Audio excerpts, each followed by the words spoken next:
Bonsoir, bienvenue à Nostocana, c'est le retour. Tout d'abord, je vais vous souhaiter la bonne année, vraiment bonne santé, et que cette année 2026 vous apporte vraiment tout ce que vos cœurs désirent. Bienvenue. Aujourd'hui, nous accueillons un couple spécial qui nous est particulièrement cher, Marie-Françoise et Eric. Bonsoir. Bonsoir, Sandra. Bienvenue à Nostocana. Merci. Est-ce que vous pouvez vous présenter? Merci, monsieur. Eric? Honneur aux dames. Ah, ok. Alors, Marie-Françoise Contagnon, maman de 3 enfants et grand-mère, ancien cadre de banque à la retraite. Moi, c'est Eric, donc papa de ses enfants. Hein. Je dirais pas ancien, hein. Je suis informaticien et économiste de formation. Voilà. C'est vrai, on a passé l'âge de la retraite, mais je suis toujours actif. Bien. De toute façon, c'est l'actualité qui nous maintient en bonne santé. Tout à fait. Exactement. Moi, j'ai envie de poser, j'ai beaucoup de questions à vous poser. Ça fait combien d'années que vous êtes mariés? On va dire 36 ans. On va rentrer bientôt dans la 37e année. Bon, moi, je dirais, ça fait 40 ans qu'on marche ensemble. Oui, on s'est connus en 1986. On s'est mariés 3 ans plus tard. Donc, ça fait 40 ans de cheminement. 1986. Oui. Si ne calculez pas mon âge, je pense que oui, j'avais exactement 6 ans. Bon, moi, on m'a chicoté à l'époque le coco mental, donc je connais le bêtise. Ah mais moi j'ai une question. J'aimerais savoir comment la rencontre. En 1986, comment ça se passait, les rencontres? Parce que forcément, ce n'est plus la même chose aujourd'hui, en 2026. Comment ça s'est rencontré? Comment est-ce que les rencontres se faisaient à l'époque? On va dire ça. Ben, me laisse parler, je sais pas. Mais vas-y, ma foi, je peux compléter. Bon, S'il y a des il autres. faut dire qu'en 86, je devais fêter mon anniversaire. Et je voulais apprendre à danser du rock. Et donc, j'avais demandé à des amis de voir quels sont ceux qui savent danser du rock. Et puis, j'allais apprendre un peu à danser du rock. Et comme ça, au mois de juillet, j'allais fêter mon anniversaire. En même temps, mon sacre au concours de Miss Côte d'Ivoire que j'avais passé cette année en 86. Voilà. Donc, en avril, 4 avril, non, le 2 avril, ça fera 40 ans que j'ai été élue Miss Côte d'Ivoire. Je tiens à préciser, Marie-Françoise est la deuxième, c'est ça, Miss Côte d'Ivoire de la Côte d'Ivoire. Donc vraiment, on va profiter. Elle a plein d'astuces, plein de choses vraiment à nous partager. Et vas-y, Marie. Alors, donc, c'est en ce moment-là que notre ami, qui était le photographe du comité Miss Côte d'Ivoire, et il a dit, ah bon, tiens, j'ai 2 amis qui savent bien danser du rock. Et il a donné 2 noms. Il avait dit Nassis Atto et Eric Contagnon. Je dis, bon, moi, je veux bien le Eric Contagnon. Et c'est comme ça, il a fait venir. Et puis, bon, voilà. Au hasard, comme ça. Waouh. La grâce de Dieu, on va dire. Voilà. Donc, je le laisse terminer. Bon, en fait, ça ne s'est pas passé exactement chacun de notre côté. Bon, elle, c'était ce qu'elle avait prévu. Il faut dire qu'en 1986, bon, on était en plein dans la jeunesse. Et moi, je venais de commencer par travailler. Je suis rentré de France, ça faisait à peine 1 an. Donc, je venais de commencer par travailler. Donc, c'était le jeune libre et tout et tout. Et puis, il y a eu l'événement de Miss Côte d'Ivoire en 1986. Et donc, bon, je regarde comme n'importe qui, parce que c'était retransmis en direct à la télévision. Et donc, bon, évidemment, être face, bon, moi, sans plus, je ne la connaissais pas, mais bon, je vais dire, ah tiens, elle est belle cette Miss-là, hein, voilà. Et immédiatement après, le lendemain, samedi, le lendemain de son élection, j'ai un ami très proche qui vient à la maison, et puis on discute, puis il me dit, mais tiens, mais tu sais que la nouvelle Miss, là, c'est notre copine du quartier. Elle est dans un quartier que tel autre ami, et tout, et tout. Et vraiment, je dis, ah bon? Je dis, ben écoute, organisez, présentez-moi. Il dit, oh, c'est rien ça. Présentez-moi.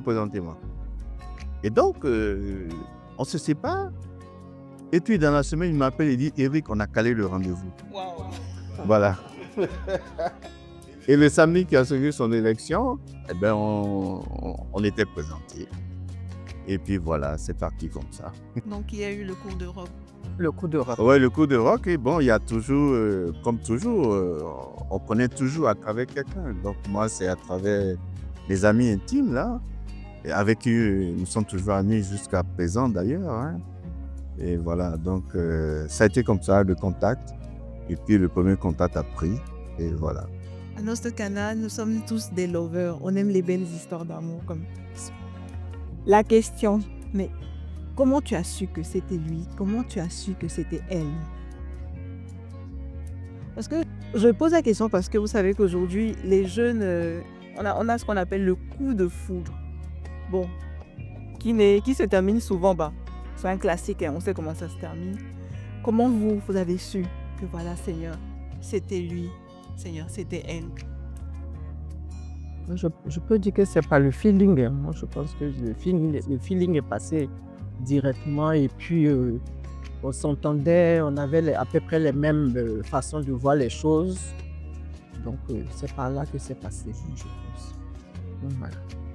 Bon, moi, il faut dire quand même que la question du mariage était déjà une question à laquelle je pensais déjà depuis, hein, au sortir de l'université, parce que je me suis toujours vu une vie des plus classiques, voilà, une épouse, des enfants. Donc ça, c'était déjà clair dans ma tête. Et ma paix, qui sera l'élu à cette époque-là, je n'en avais aucune idée, je n'étais pas très pressé. Et donc, quand on a commencé, bon, déjà, moi, j'étais un peu dans cette ambiance, tu seras la Miss, vraiment. Ah. Donc, du coup, chez moi, j'avais un gros défi, un gros challenge. Tout ça est la Miss, alors que tout le monde sait que tous les grands pontes de l'époque, c'était leur dada. Hein. Bon, sortait avec la demoiselle ou la fille à la mode à l'époque, tout et tous, que ce soit les mannequins déjà connus et les Miss avant elle. Parce qu'il faut dire qu'elle est la deuxième Miss de la reprise, parce qu'il y a eu d'autres Miss depuis l'indépendance à Abidjan. Mais quand ça a été relancé en 1985, elle a été la deuxième. Donc tout le monde avait les yeux braqués dessus. Et bon, heureusement, de par ma nature, quand ça a commencé, j'étais le plus discret dessus. Donc sauf que mes proches savaient avec qui je commençais par marcher. Sinon, en dehors de ça, j'avais ma vie normale. Hein. Quand je ne passais pas la voie, moi, je vivais normalement, comme si de rien n'était. Je faisais mes 400 coups, entre guillemets, bien entendu. Et voilà, donc, pour moi, je me suis dit, bon, ok. Déjà, même d'un point de vue social, ça peut être un bon parti. Parce que, tiens, tu seras là. Mais ce qu'il faut faire, c'est arrive vite à faire la part des choses entre l'attrait, c'est la Miss, donc tu seras celle que tout le monde convoite. Et puis, est-ce que c'est vraiment elle? Donc moi, je me suis retrouvé dans ce questionnement-là.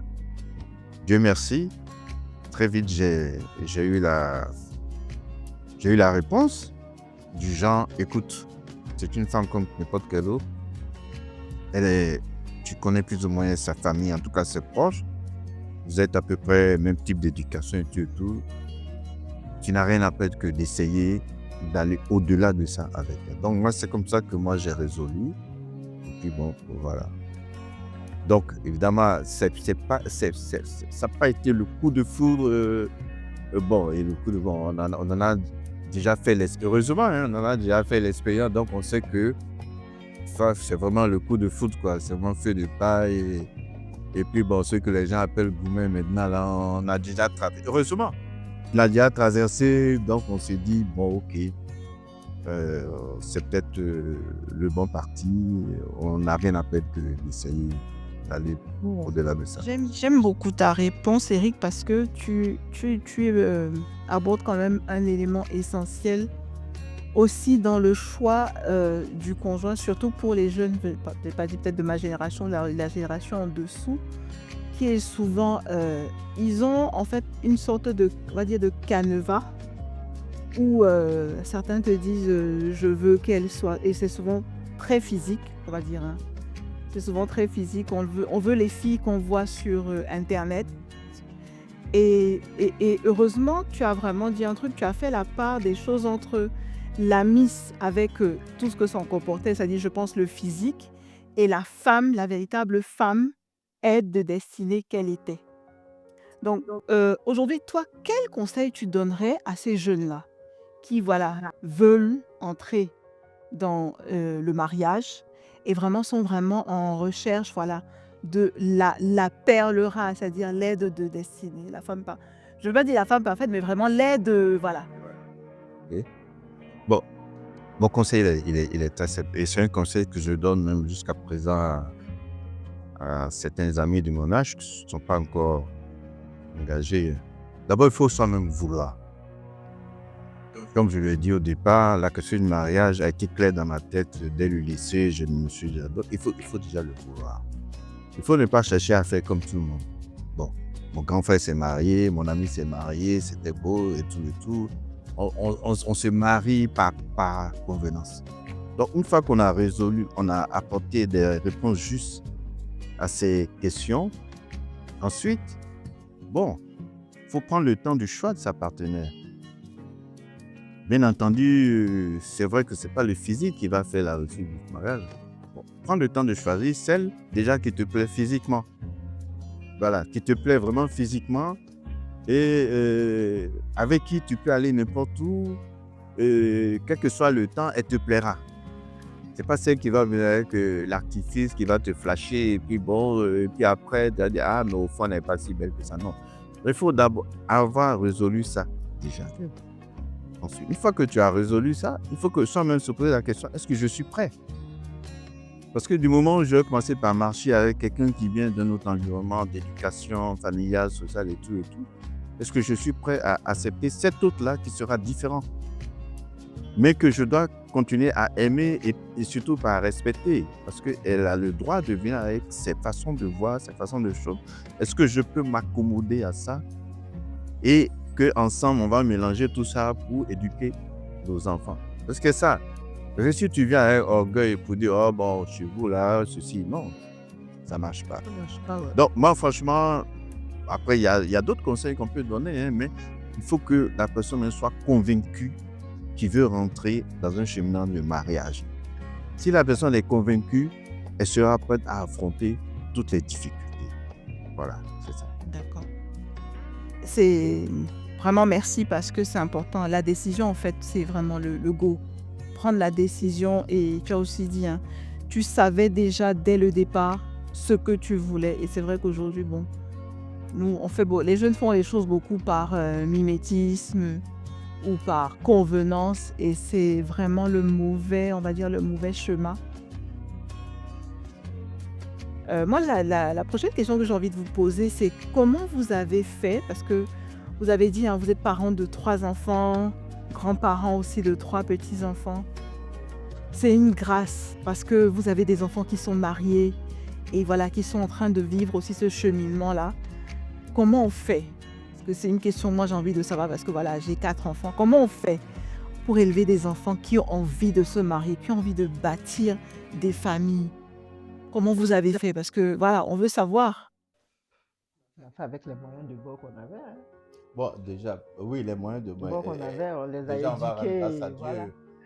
Voilà. Oui, donc on rend quand même grâce à Dieu déjà d'avoir eu des enfants qui ont su encaisser, je dirais en guillemets, l'éducation, en tout cas un peu sévère, hein, que je me suis efforcé, en tout cas avec Françoise et leur maman plutôt de leur donner. Bon, je n'ai fait évidemment dans la vie sociale, on ne fait que répéter ce qu'on reçoit. Donc, l'éducation quasi sévère que moi j'ai reçue, et je tenais à reproduire ça. Bon, ensuite, pourquoi on a certainement pu arriver D'abord, c'est que nous deux, on a été engagés à réussir ça, avec, comme elle a dit, nos moyens de bord, mais surtout en faisant confiance en Dieu aussi. Voilà, parce que c'est vrai, on était des jeunes à l'époque, mais on a quand même gardé notre éducation religieuse de cette époque, qui était, enfin, catholique pur et dur. Hein. Nous sommes nés dans un environnement catholique chrétien pur et dur, mais un environnement tolérant quand même, parce qu'autour de nous, il y avait un peu de tout, mais on était vraiment des catholiques très engagés. Donc, on a bâti notre vie familiale autour de ça et puis essayer d'encadrer les enfants en se basant sur les principes que nous avons reçus de cette religion catholique, en nous basant sur les principes d'éducation qu'on a reçus de nos parents et surtout en n'étant pas embrouillé par tout ce qui brillait de nuit flamme. Ah non, moi, mon enfant, je veux... On est arrivé à donner aux enfants ce dont ils avaient besoin quand on pouvait. Ah ouais. Et quand on ne pouvait pas, ils comprenaient tout de suite qu'on ne pouvait pas et c'était ça. Voilà, donc il n'y a pas un enfant qui va dire « Ah papa, je veux ça, je veux forcément ça » et puis on va se décarcasser pour lui donner. Quand on peut, on fait. Quand on peut, on fait même plus. Quand on ne peut pas, on le dit tout de suite. On ne peut pas. Il faut attendre la prochaine fois. Ou bien, voilà. Mais il n'y a pas de chantage, hein. Tu travailles à l'école, point final. Parce que, et moi très tôt, je le disais, hein, je n'ai pas d'héritage à vous laisser. Le seul héritage que je vais vous donner, c'est serrez-moi ma ceinture pour que vous allez le plus loin possible. Voilà, c'est comme ça qu'on a pu gérer. Et Dieu merci, ils ont été réceptifs. Et bon, on rend grâce à Dieu. Voilà. Donc surtout, c'est les enfants, pas de compromis. Pas de compromis en termes d'éducation, pas de compromis en termes de sacrifice pour les enfants, mais pas de compromis en termes de laisser aller vis-à-vis des enfants. Peu importe l'environnement, pas de compromis. Tu as un enfant. Première règle, le respect. Deuxième obligation, tu dois travailler à l'école. Parce que c'est ton seul avenir. Je n'ai rien à te laisser. C'est sur ça que j'ai bâti. Et voilà. Je me suis beaucoup privé, mais vraiment avec plaisir. Je ne regrette rien. Il m'arrivait des moments où, comme je chahute souvent, je dis, même sans faim, je n'ai pas dans ma poche. Et mes enfants ont mangé, j'étais content. Voilà. Je suis assis dans le salon, personne ne sait que c'est chaud dans ma poche. Mais comme on disait avant, mais ils sont là, ils jouent, ils ont tout, ils allument le climatiseur. Ils ne savent pas comment papa s'est arraché la tête, il va payer, mais ils allument le climatiseur. Voilà, c'est tout. Pas de compromis. En termes de sacrifice pour les enfants, en termes d'éducation, soyez sévères, juste sévères, hein? Pas méchant comme on a dit parfois. Soyez sévères, mais pas de compromis. Je pense que ce qu'on a essayé de faire, grâce à Dieu, Oui. avec nos convictions religieuses, ça nous a beaucoup aidé. Que rajouter? Je pense que le mot sévère même n'est pas, je veux dire strict. Parce que les enfants ont besoin d'un cadre et de rigueur. Forcément. Surtout dans ces temps où voilà, ils ont les réseaux sociaux et toutes les tentations qui s'y rattachent. C'est ça. Si tu permets, moi je dis, arrêtons de nous donner des raisons. Oui, aujourd'hui, les enfants, les réseaux sociaux. Non. D'une génération à l'autre, la jeunesse, c'est la jeunesse. Les parents, c'est les parents. Il faut chacun avoir ses responsabilités. Je ne me souviens plus, il y a une phrase de Sénèque, je ne sais plus si c'est combien d'années avant Jésus-Christ, qui parlait déjà de la jeunesse en des termes comme s'il était en 2025. Oui, peut-être après l'émission, je peux vous retrouver, mais il y a un terme de Sénèque qui parlait déjà de la jeunesse. Bon, après, quand je me base sur mes convictions religieuses, quand on prend dans Siracide, on dit bien la chicotte doit être à côté de l'enfant. Pourtant, c'est biblique. Siracide, il vivait en combien d'années avant Jésus-Christ? Pourtant, il disait on doit être sévère envers des enfants. Parce que c'est comme un arbre. Si on ne lui met pas le tuteur qui va le faire aller droit tout de suite, une fois qu'il est penché, il ne sera jamais droit. Non, c'est vrai. Voilà. Donc, c'est tout. Il faut faire l'effort. Le planteur qui vient là, il fait l'effort de cercler, de mettre le tuteur, d'attacher et de suivre tous les jours. Ah, est-ce que le tuteur est bien droit? Est-ce que l'apprend? Et tout. C'est ça. L'encadrement d'une famille, c'est ça. C'est tous les jours. C'est tous les jours. Jusqu'à ce que l'enfant, même devenu adulte, il a des comportements, il ne s'en rend même pas compte. Mais c'est l'éducation. Hein. Jusqu'à un jour que vous, les parents, bon, vous dites, naturellement, vous dites, ah, ils sont adultes, hein, bon, c'est bon, vous pouvez voler ça. Là. Après, vous les accompagnez par vos prières. Ouais.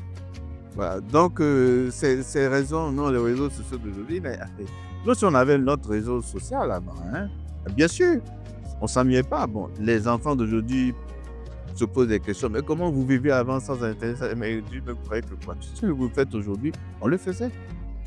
Voilà. Avant, je me lève, je me vois tel ami, je n'ai pas besoin de l'appeler. Hein. Je m'en vais.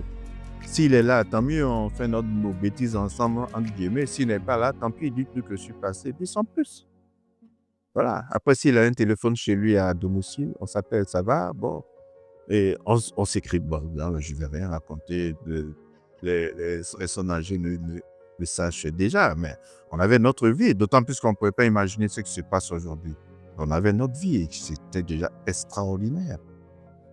Et oui, c'était déjà les années 80, bon, de 60 à 70 à 80. À 90, ça c'était extraordinaire. Hein. On avait de belles vies. Hein. Ça. Ouais. Excellent. J'aime ça. J'aime ça. On a envie de revenir à cette époque. Honnêtement, non, vivez. Donner envie. Voilà. On se pose la question comment c'était. Oui, non, parce que bon, comme je le dis, chaque époque a, voilà, depuis la préhistoire jusqu'à aujourd'hui, bon, chaque époque a, bon, ce que nous on juge bien, ce que nous on juge pas bien, mais on vivait dedans, on n'avait pas d'autre terre. Vous voulez qu'on aille où?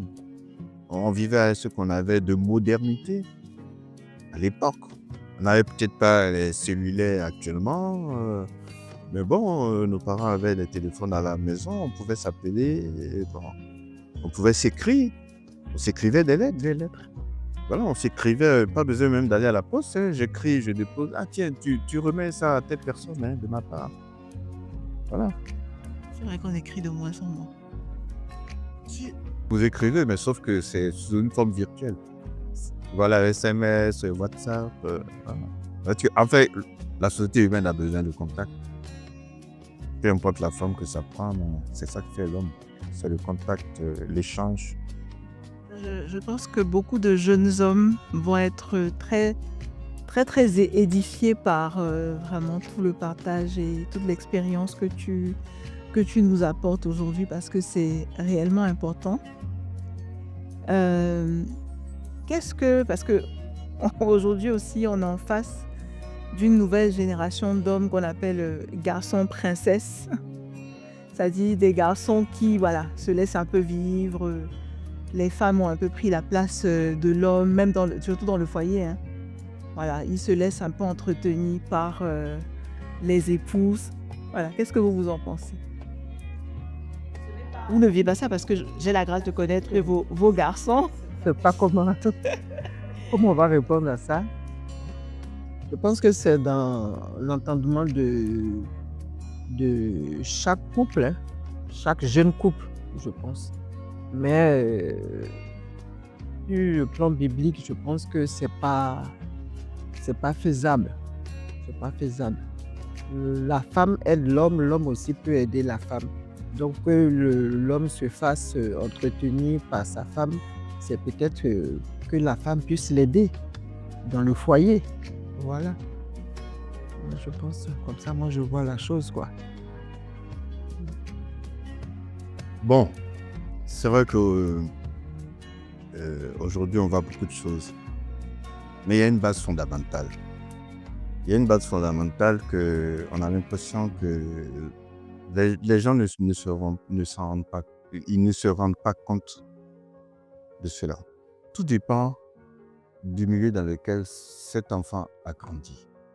S'il a grandi dans un milieu où il a vu une présence d'un papa ou d'un chef de famille responsable, il va forcément reproduire ça.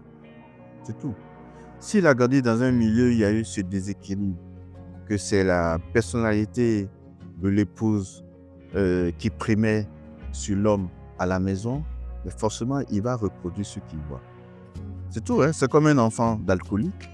Il a beaucoup de chances de devenir alcoolique. Un enfant de fumeur, voilà, c'est tout. Donc, la faute n'est pas trop de ces jeunes, mais la faute est le moule duquel ils sont sortis. C'est la responsabilité aux jeunes parents actuels. Donnez les exemples qu'il faut. Tu es l'homme au foyer, joue ton rôle d'homme au foyer. Tu es la femme au foyer, joue ton rôle de femme au foyer. Pour que les enfants qui grandissent dedans, pour que l'enfant fille, si elle a un bon exemple, elle sera une bonne épouse demain, responsable. L'enfant garçon, s'il a un bon exemple, il sera un bon époux demain. C'est pas les tendances. Les tendances ne prennent que les gens qui sont faibles d'esprit. Parce que comme moi je dis, si tu veux, tu peux aimer suivre l'amour, ça c'est ton problème. Mais moi je me lève aujourd'hui, c'est ce que je vais porter qui me plaît, c'est ça qui va me plaire. Que ce soit à l'amour ou pas, c'est pas quelqu'un qui va venir, aujourd'hui on entend influenceur, c'est pas quelqu'un qui va me dire ce que je vais faire. Je trouve ça anormal que je puisse me lever et puis un influenceur, mais c'est du n'importe quoi. Ça veut dire que moi-même, je n'ai aucune conviction. Donc tout dépend de la base, de comment on éduque ses enfants. Si nous-mêmes, en tant que parents, on donne les exemples qu'il faut, demain, on aura un garçon, un homme responsable qui saura penser à son papier, qui ne va jamais se laisser... déjà, s'il est bien éduqué, mais il n'aura pas en tête de se mettre dans une association où il va profiter. Voilà, c'est tout. Donc, le problème, c'est la base familiale. Et elle reste... Parce que c'est comme ça que l'espèce humaine a pu créer sa société. Donc, on l'a subdivisée en base familiale. Voilà. Sinon, on aurait pu être un peu comme certaines espèces animales. Bon, on vient les deux, le mâle et la femelle se rencontrent, et puis paf, chacun prend sa route. Voilà, mais l'homme a dit non, je vais créer une cellule familiale dans laquelle celui qui va naître dedans sera moulé et pour préserver cette société, etc. etc. Donc, la responsabilité revient aux parents, aux jeunes parents en tout cas, actuellement, de bien encadrer leur enfant, de leur inculquer les principes de base qu'il faut. Et puis une fois que c'est bien inculqué, c'est fini. L'enfant, il va avoir 80 ans, mais il va reproduire ce qu'on a. Voilà. Le verset de 1 Corinthiens 13, je crois, à partir du verset 4, je vais paraphraser, nous dit que l'amour supporte tout, l'amour pardonne tout. Est-ce que aujourd'hui, au vu de votre expérience dans le mariage, bientôt 37 ans, vous pensez que l'amour suffit pour bâtir un mariage heureux? L'amour seul, je vais dire. Je vais laisser pas parler. Yeah. Parce que si moi je veux répondre, j'ai dit l'amour suffit seul. Parce que s'il n'y a pas d'amour, il ne peut pas avoir de mariage. Parce qu'avec l'amour, tu peux supporter tout. Comme tu le dis, l'amour seul ne peut pas suffire. Mais s'il y a l'amour, quel que soit le problème, tu pourras supporter. Moi, j'ai Somme ingrédient. c'est dire personnel, enfin je veux dire un ingrédient fondamental dans le mariage. Parce que s'il y a l'amour, tu pars. Mais s'il y a un grain d'amour dans votre couple, forcément, quelles que soient les épreuves que vous allez traverser, tu vas pouvoir supporter parce qu'il y a l'amour. Moi, c'est comme ça, moi, je vois la chose. Et toi, papa? Bon, c'est vrai que c'est l'amour qui fait qu'on se met ensemble, hein? Que ce soit un couple, que ce soit un couple d'amis, que ce soit... Il y a toujours... parce que bon, l'amour, il a 1 milliard de faces. Et voilà, l'amour, il a 1 milliard de faces plutôt. Donc, c'est l'amour... on est sûr de ce sentiment-là qu'on ressent pour l'autre, pour se dire, au nom de ce sentiment, je peux cheminer une partie de ma vie avec cet autre-là, qui est différent de moi. Et donc, il faut que cette sensation, cette impression soit sincère et vraie. Du moment où c'est vrai et sincère, évidemment, ça permet par la suite de se mettre au-dessus de beaucoup de conflits, de pouvoir gérer les conflits parce qu'on s'est dit à la base, bon, j'aime quand même ma partenaire ou mon partenaire, donc je suis prêt à fermer les yeux sur beaucoup de choses et à toujours redonner une chance à notre relation ou bien à fermer les yeux parce que bon, tu te dis, bon, ok, après tout, bon, nul n'est parfait, moi, mais je ne suis pas parfait. Donc, au vu de ça, je peux peut-être pardonner cette faiblesse parce que moi, je ne suis pas parfait. Il faut toujours pas. Bon, moi, en fait, moi, je parle de comment moi j'ai pris la chose. Ça ne veut pas dire que ça a été facile pour moi. Ça veut dire que moi, dans mon enfance, j'ai eu beaucoup de frustration, mais Dieu merci, je remercie toujours Dieu de m'avoir donné la hauteur d'esprit de vite comprendre et de vite se dire, bon, ça m'a un peu frustré, mais bon, je m'en fous. Demain, là, ça ira mieux. Forcément, il faut une bonne base d'amour, d'abord. Si la base d'amour n'est pas là, parce que l'erreur que beaucoup de gens font, ce n'est pas une affaire de jeunes maintenant, de vieux d'avant ou quoi que ce soit. Aujourd'hui, on est dans une sorte de liberté. Dès qu'on se rencontre, en même temps, on s'en va à la chose directe, là, pouf, on s'en va au sexe. Il faut dire le mot bon. C'est vrai qu'à une certaine époque, nous encore, même si tu as gagné un bisou même là, c'est vraiment, j'ai envie de prendre le micro, aller dire à la radio, j'ai eu le bisou de ma copine là. Bon, après, aujourd'hui, c'est direct.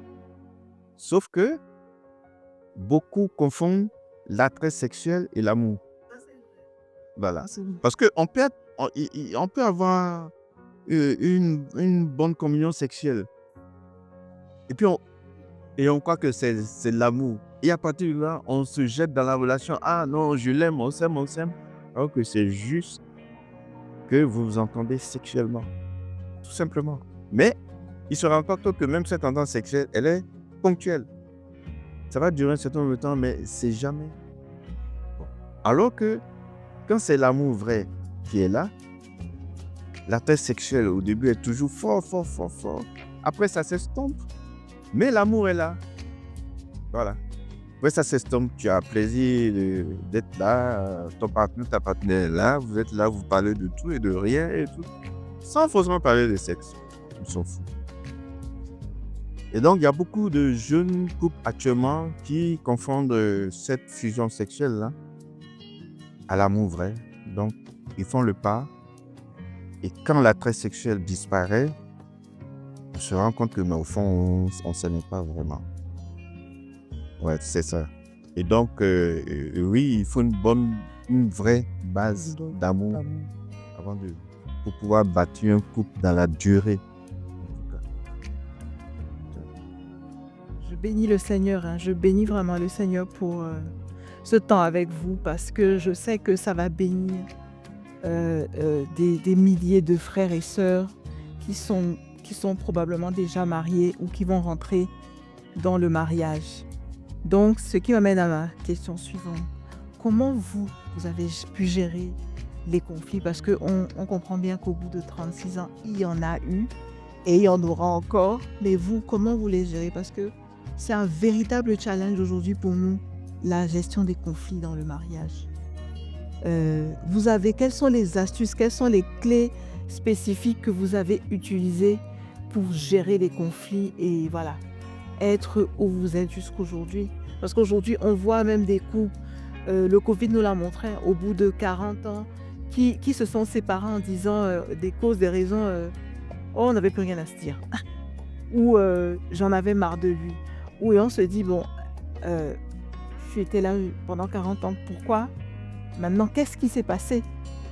Donc vous, qu'est-ce que vous pouvez vraiment nous apporter comme clé pour aider aussi vraiment ces jeunes couples ou même plus vieux à vraiment passer ces temps, peut-être ces saisons qui ne sont pas forcément faciles?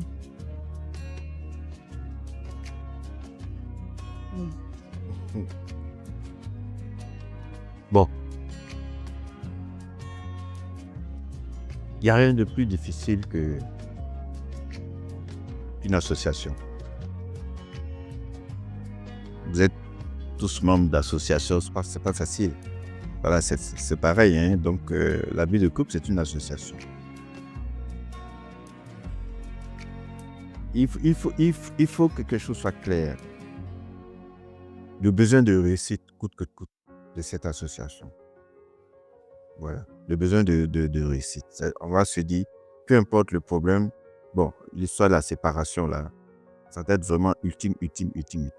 Donc, peu importe le problème, il faut qu'on arrive à trouver une solution.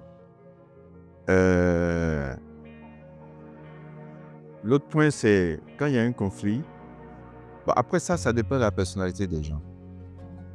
Quand il y a un conflit, c'est, en tout cas pour l'homme, pour le mari, parce que dans notre environnement culturel, c'est l'homme qui est le maître, quoi, le veut ou non, hein. Ça va, il y a des tendances aujourd'hui, mais qui est l'homme qui est quand même quoi, comment on appelle ça, le chef de bord. Donc, il faut qu'il arrive à se dire, il y a un problème, quelle est ma part de responsabilité d'abord, avant d'accuser l'autre. Voilà. À partir du moment où tu arrives à te poser des questions, bon, qu'est-ce que j'ai fait pour qu'on en arrive là? Peu importe, c'est-à-dire que même si c'est l'autre qui a tort, même si c'est toi qui as tort, qu'est-ce que j'ai pu faire pour qu'on en arrive là, pour que l'autre me fasse des reproches et tout. Bon, est-ce qu'elle a raison, est-ce qu'elle n'a pas raison? Bon, ensuite, dans le cas, c'est comme ça, il y a l'orgueil qui est là, hein, non, etc.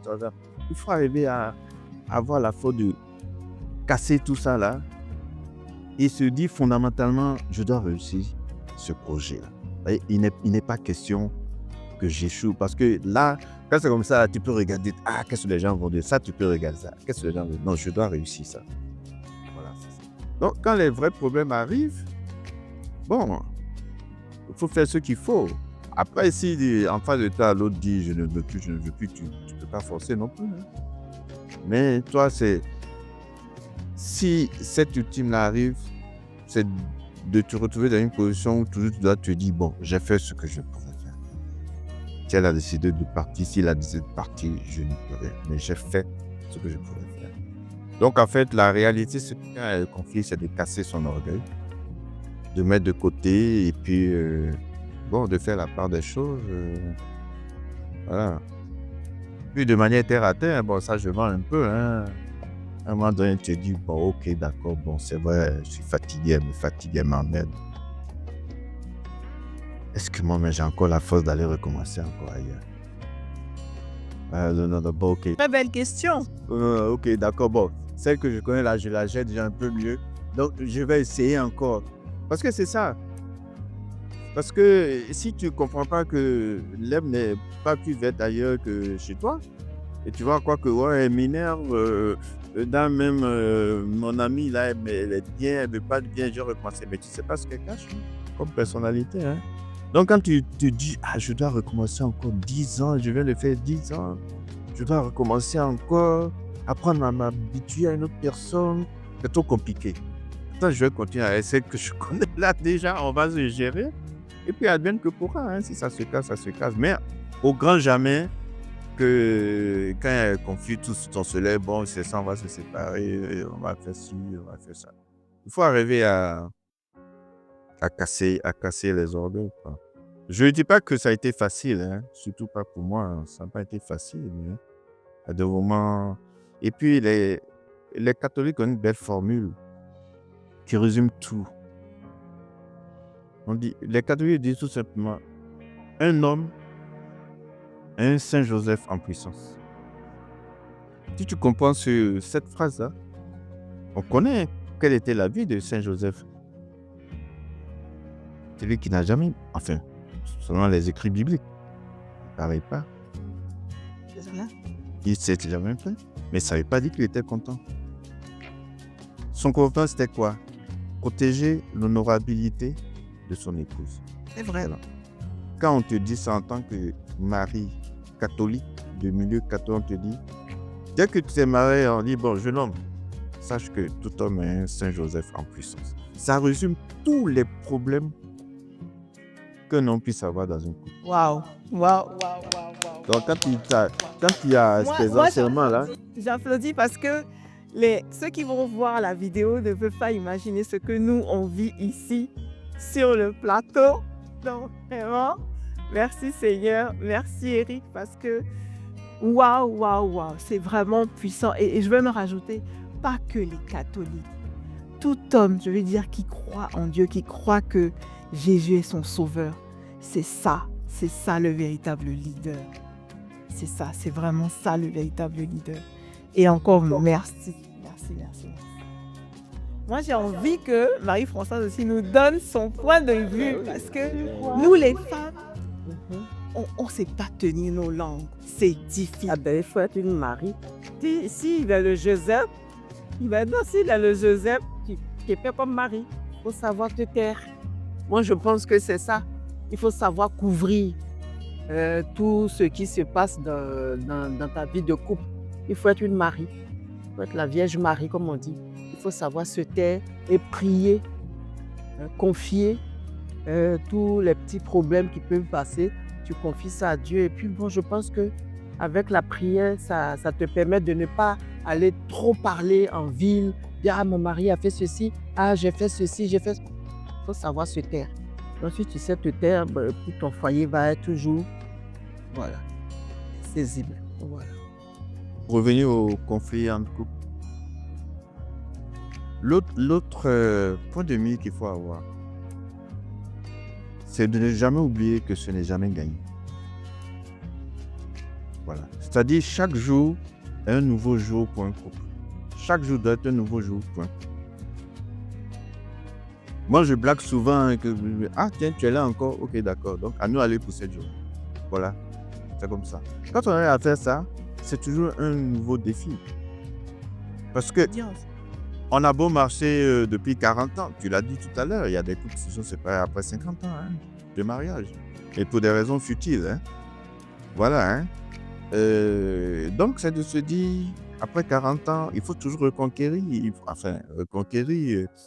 Mais il faut toujours se responsabiliser, voilà, selon l'évolution du couple, du moment. Mais c'est jamais gagné. Je ne vais pas venir m'asseoir et dire, bon, ça fait 40 ans, bon, je n'ai plus rien à prouver, c'est faux. Bon, après, si on a développé des habitudes, parce que aussi, il y a trop de stéréotypes autour des couples aujourd'hui. On dit non, il faut se parler, il faut communiquer, il faut ceci, il faut cela. Dans l'absolu, c'est vrai. Mais dans la réalité, c'est faux. Parce que quand on s'accroche à ces stéréotypes, on se trompe. Bon, moi, on m'a beaucoup reproché de n'être pas bavard. Je ne suis pas bavard. Mais ce n'est pas à cause du mariage que je vais devenir un grand bavard. Là, c'est raté. Je peux devenir bavard, mais ce n'est pas moi. Du moment où tu m'as choisi comme ça, tu dois te dire, ben, il n'est pas bavard. Mais comment je fais pour le rendre bavard quand j'ai besoin de ça? C'est tout. Mais tu ne peux pas t'attendre. J'ai une épouse, elle n'est pas ceci. Bon, elle n'est pas comme ça. Elle n'est pas comme ça. Je ne vais pas attendre selon les stéréotypes. Non, elle doit être ceci, elle doit être comme ça. Bon, elle n'est pas comme ça. Mais quelle autre qualité elle a auquel je peux m'accrocher et qui vont peut-être couvrir ce que je n'ai pas d'elle d'un tel côté. Voilà, c'est ça. Malheureusement, je trouve qu'il y a trop de stéréotypes aujourd'hui. Non, il faut faire ci, il faut, à Saint-Valentin, il faut donner des roses. Pourquoi? Moi, je n'ai pas grandi dans un environnement où on prouve l'amour par des roses. Si j'ai grandi, je suis dans un environnement où on prouve l'amour par des gestes ou bien par des petits riens. Et j'ai même grandi dans un environnement où la Saint-Valentin, c'est quoi la Saint-Valentin? C'est une date dans les calendriers. Voilà, donc il faut sortir de ces stéréotypes, apprendre à connaître son environnement, son partenaire. Ah, Sandrine, elle est comme ça. Bon, je vais lui faire comme elle aime. Bon, si Sandrine ou bien si Cédric n'est pas le type romantique, ah oui chérie, je t'aime, puis tu veux forcément lui dire, tu ne m'as pas dit je t'aime aujourd'hui. Mais tu l'emmerdes. Excusez-moi du terme. Mais alors que le mec, il te couvre son amour comme il peut. Mais toi, non, comme il ne t'a pas dit je t'aime là. Donc, je pense qu'il y a trop de stéréotypes aussi qui malheureusement guident mal tous les jeunes couples. C'est tellement vrai et ça nous pourrit même la vie à nous, les femmes, parce qu'on attend de l'autre ce qu'on aimerait. Oui, alors que toi, mais tu n'as même pas eu ça. Ton papa n'a jamais fait ça à ta maman. Et puis tu dis non, il faut. Donc, comme il ne fait pas, il ne m'aime pas. Alors que le mec, il se chie à te prouver son amour, il est là, il est présent, il t'écoute. Peut-être même tu dis des bêtises, mais il t'écoute. il tape tout, il dit oui, c'est vrai là, que tu l'emmerdes. Hein. Il l'a sommé, mais il t'écoute. Mais c'est une preuve d'amour. Donc, il faut que les gens apprennent à aimer, d'abord l'amour de base, bien sûr, mais à apprécier l'autre comme l'autre est. Bon, l'autre, c'est son point fort, je l'accompagne dedans. C'est son point faible, bon, parce que moi-même, qu'est-ce que j'offre? Qu'est-ce que j'offre? Question. Oui. Je parle souvent à un ami très proche, hein, Buckney. Il a plus de 60 ans, mais il n'est pas marié. Donc souvent, on en parle. Et puis je dis, tu m'emmerdes. Qu'est-ce que toi-même tu offres? Parce que tu dis, ouais, elle n'est pas... Mais ok, d'accord, mais toi-même tu lui offres quoi? Que ce soit un peu comme tu veux. Ouais, c'est là la question. Si tu ne me dis pas ce que tu lui offres, moi, je ne peux pas t'accompagner dans ton projet. Hein. Je ne peux pas être d'accord avec toi pour que tu dises, oui, elle est comme ceci, elle est comme cela. Toi-même, tu lui offres quoi? Parce que peut-être, elle n'a pas vu un minimum de ce qu'elle attend de toi pour peut-être s'ouvrir.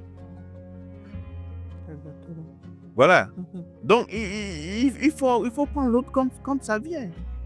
Hein? Voilà. L'autre, c'est son point fort. Ok, je m'accroche à ça. Dans tous les cas, la base qu'il me faut là est là.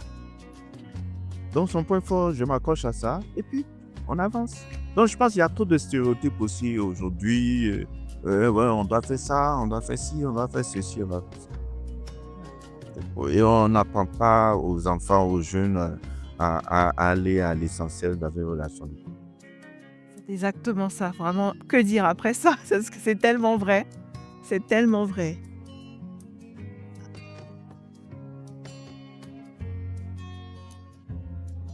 Tous ceux qui sont sur le plateau, on est tous vraiment édifiés. Waouh.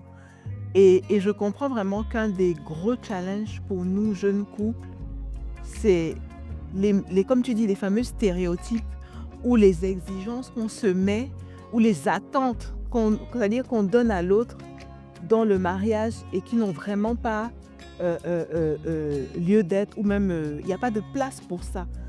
Et comment dire, j'aimerais vraiment que tu développes là-dessus parce que les couples ont vraiment besoin de savoir ça. C'est-à-dire d'arrêter d'exiger de l'autre des preuves ou des attentes qui n'ont vraiment pas lieu d'être. Voilà. Comment est-ce que ces couples-là, par exemple, on peut dire aujourd'hui on veut par exemple la Saint-Valentin, je veux que tu m'offres des fleurs ou alors je veux que tu m'offres du chocolat, je dis des choses quand même voilà, assez légères comme ça, mais qu'est-ce que tu peux dire à ces couples-là pour durer dans le temps? Qu'est-ce qu'il faut faire? Qu'est-ce qu'il ne faut pas faire? Quelle est la bonne attitude d'après toi pour vraiment marcher de façon pérenne et sereine aussi dans leur mariage? Bon, fondamentalement, moi je dirais qu'une preuve d'amour ne se quémande pas. C'est tout. Moi, c'est fondamental. On ne peut pas être dans un couple. C'est comme moi je disais, hein, parce que comme je dis, un couple c'est une association, c'est comme deux amis qui ont décidé de marcher ensemble. Moi, comme je disais par exemple, souvent quand on était encore jeune, souvent il y a des amis qui vous disent oui, toi tu viens jamais chez moi, c'est toujours moi qui t'appelle.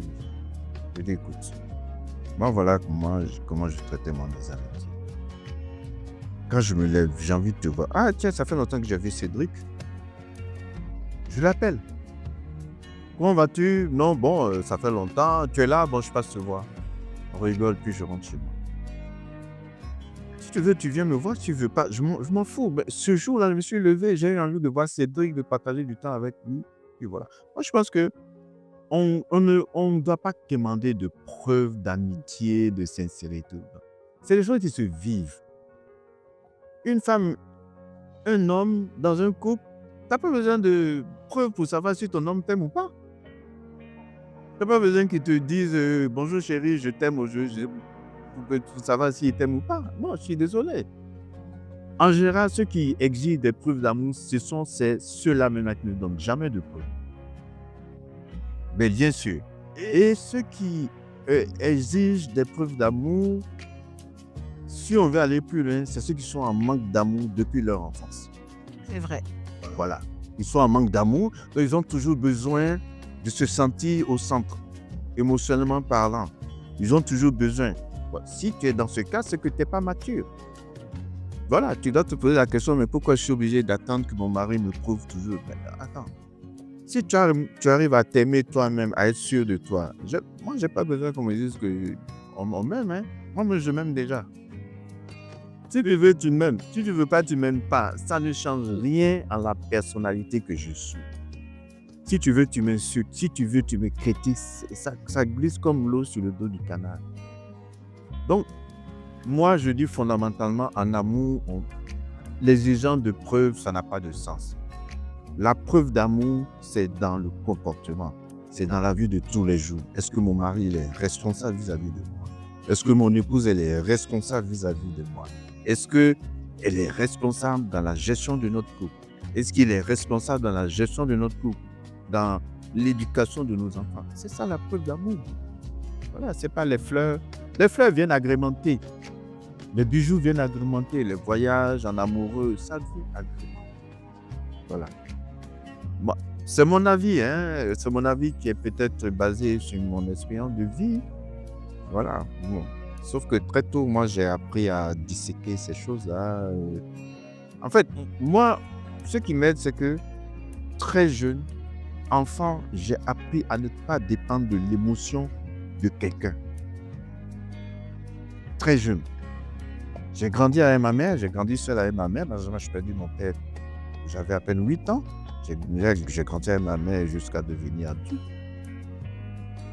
J'ai jamais entendu ma mère me dire Eric, je t'aime pas. Mais je vois par ses preuves. C'est tout.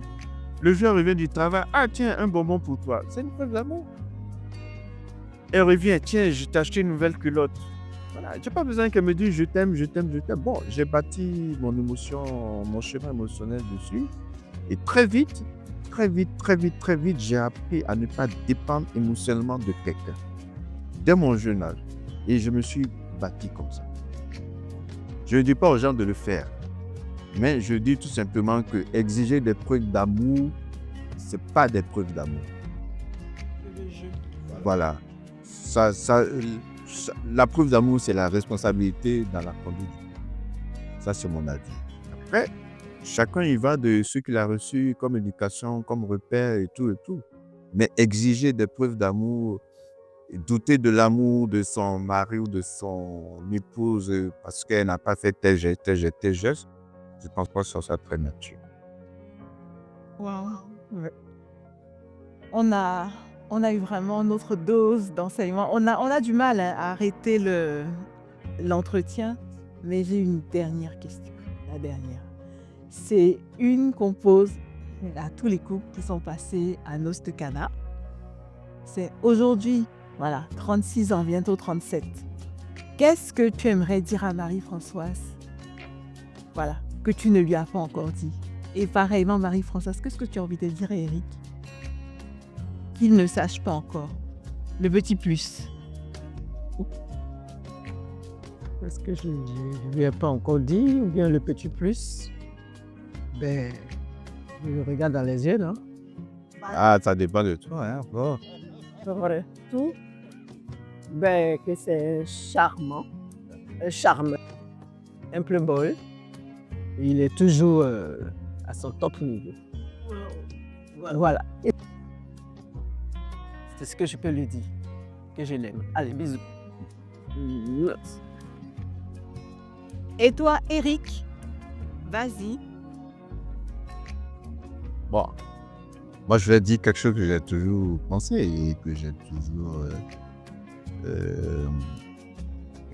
qui m'a toujours retenu. Oui, pour moi, elle reste toujours la plus belle, elle reste toujours la Miss.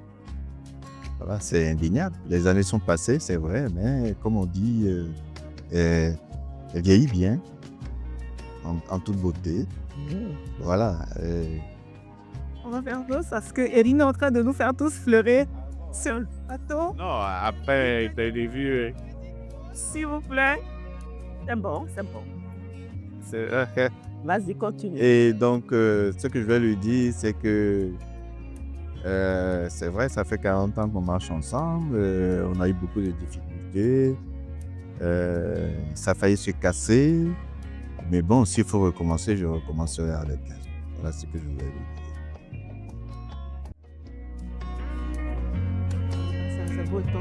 c'est magnifique. Pour ceux qui nous suivent, on est tous émus. Ça se voit. Je pense que ça se voit. On est tous émus.